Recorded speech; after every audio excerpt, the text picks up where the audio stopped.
Yeah, it's good to be back, in basketball season right around the corner, obviously, and excited about our first test, which will be Sunday against Oklahoma City. A very, very, very good team. They're the defending national champion in NAIA, a team that's really, I expect to be really well coached, just from knowing Bo as long as I've known him. He coached at Oklahoma and then was in the WNBA for a while, so well-coached team that will give us a good test on Sunday at 1. Question? What do you want to get out of Sunday? Excuse me? What do you want to get out Sorry. of Sunday? Get under the lights. I think that's the main thing, is that anytime you play an exhibition game, most of it is for your younger players to get that uniform on and get under the lights and see how that feels. And then you just want to see how you're executing things at this point. Maybe, see if what you're seeing in practice is actually what's real. And get our feet wet, get moving before we open up the following Sunday. You got mics available for your questions. Karen, when you look at those kinds of things, because exhibition games are what they are, and it's not against a Division I program, but you're looking at like you said, a team that's performed very, very well at that level. Mm-hmm. So how do you factor in what you're seeing and the team keeping it about themselves, and that's what the coaches want to see in terms of that, based upon the caliber of opponent that you're going up against and what you're trying to execute against that opponent?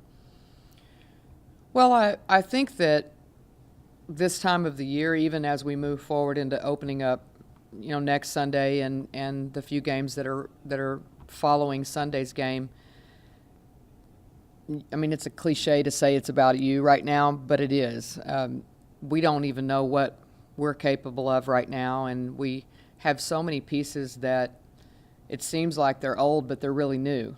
And I say this all the time as I've started to talk about our team in the last couple of weeks. It is a new front court completely. With Joyner being out this semester, we're looking at a new starting lineup in the front court that hasn't started, or very little in Audrey's case, or B, hasn't even put a uniform on yet. So it'll look a little different for us for a while until there's some chemistry with certain lineups and a comfort with just having the uniform on. So I'm optimistic because I'm very pleased with what I've seen so far for the most part, but I also think that we are a work in progress with having such a new group of players in, not just the freshmen, but just in general. And Callie and Audrey didn't play as much as anticipated last year, and Jatari's new. Coach, with Shug coming on at the point guard position, can you talk about how Brooks' role could change this year?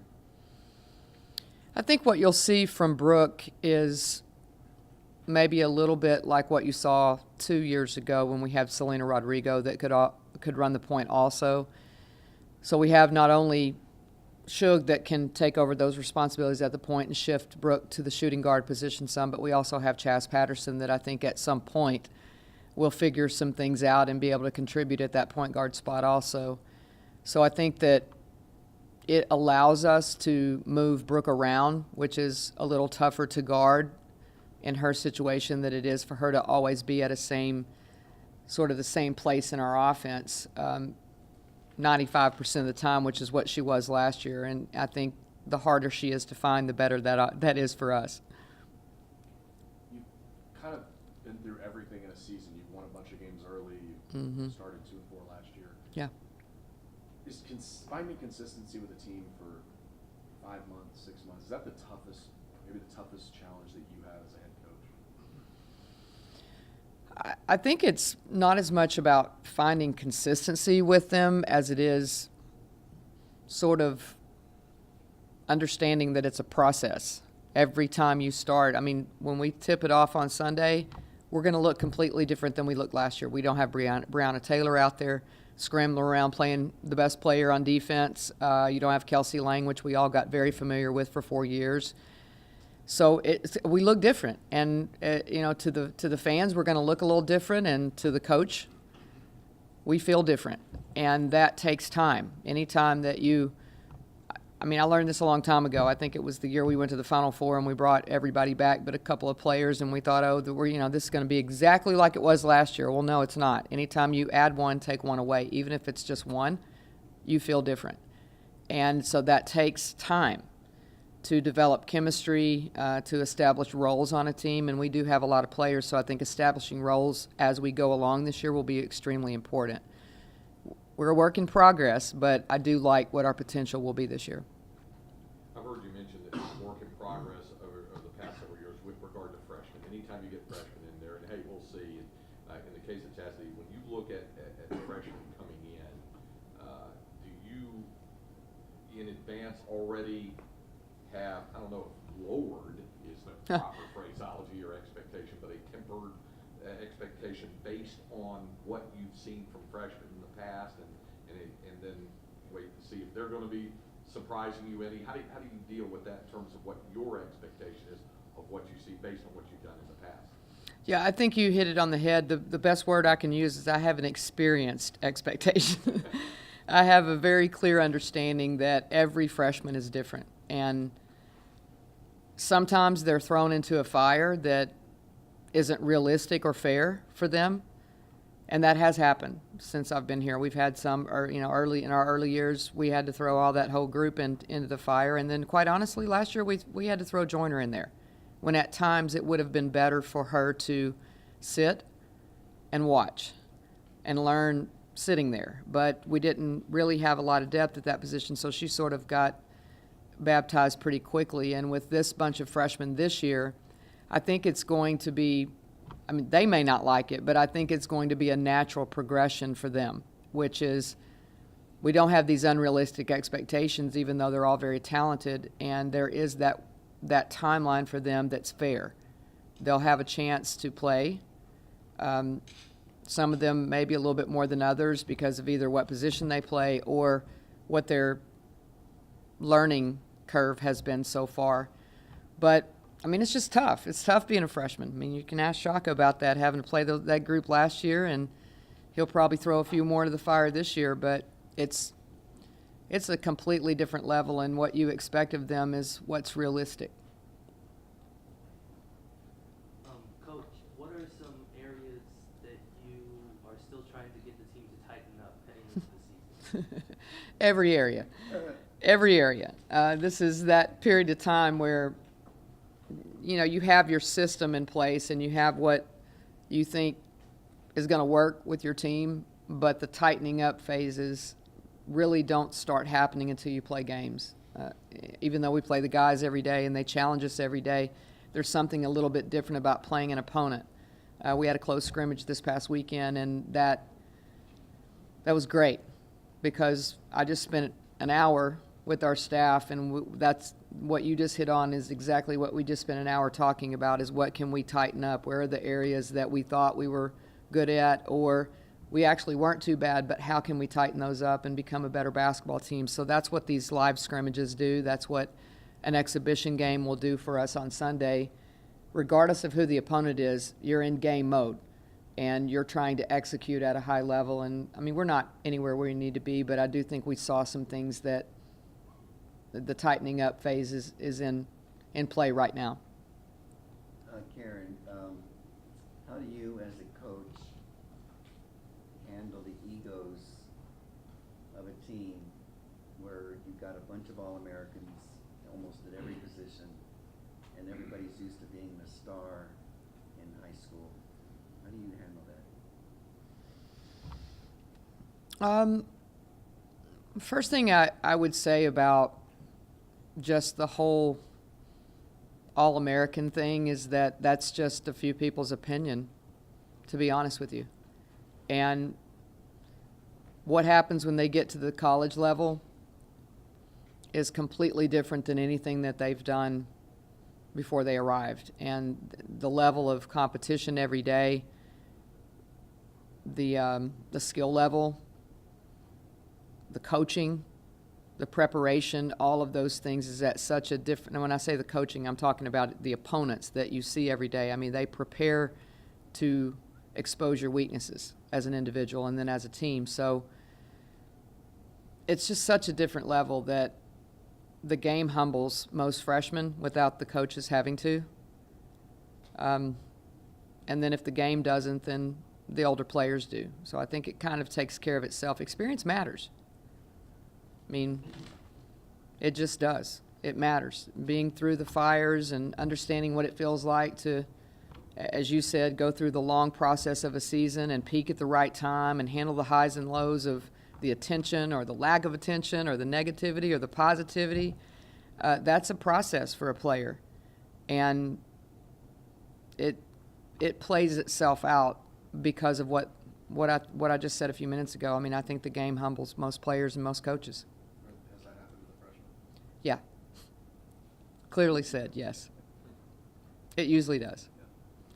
And I go back to just thinking about our freshmen last year who were, I mean, yes, we have a lot of talent, and it doesn't matter to me whether they make McDonald's All-American or not.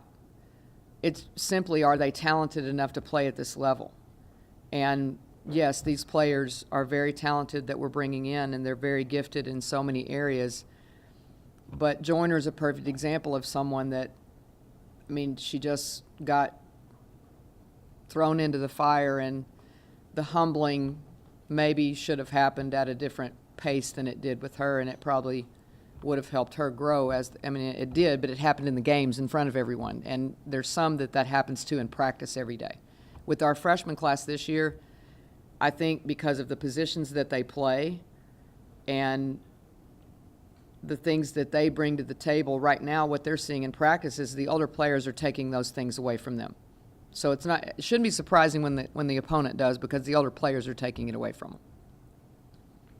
Coach, Jatari looks like she's establishing herself with this team from the front court position. Mm-hmm. But what other players are vying for another position, another starting position, let's say, in the front court? Because we kind of know who the Yeah. guards are going to be.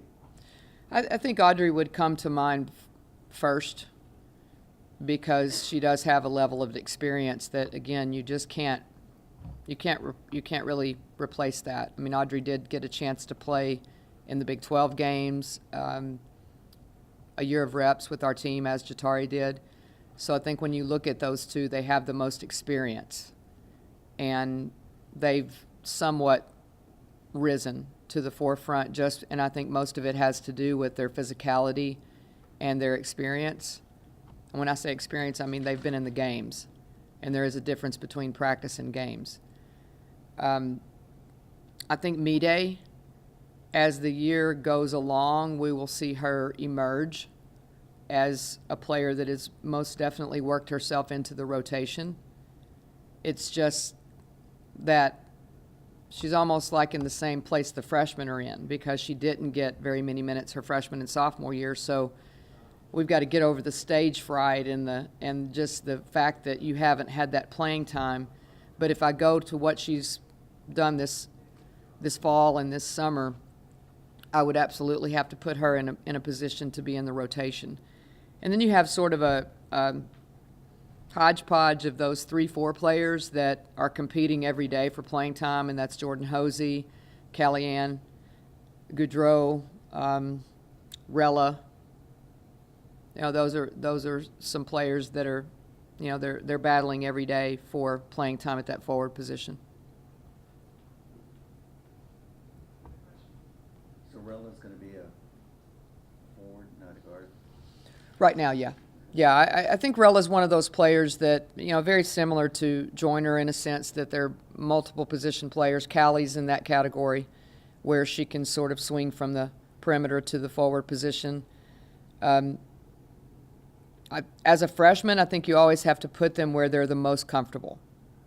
Jody taught me that a long time ago, is don't put a player their freshman year in the spot that you think they're going to play in the pros, or the spot they're going to play in as they mature. You have to put them where they are the most comfortable, because they're uncomfortable to begin with. And Rella is probably the most comfortable at the forward position, and Callie's kind of like that. I mean, I would like to transition Callie to the 3 some, and she has, but playing time is important for those guys and putting them where they're the most comfortable. Coach, what's your favorite Halloween candy? And what's the scariest movie you've ever seen and why? Oh, first of all, I do not like scary movies at all, so I'm not sure I've even seen one all the way through.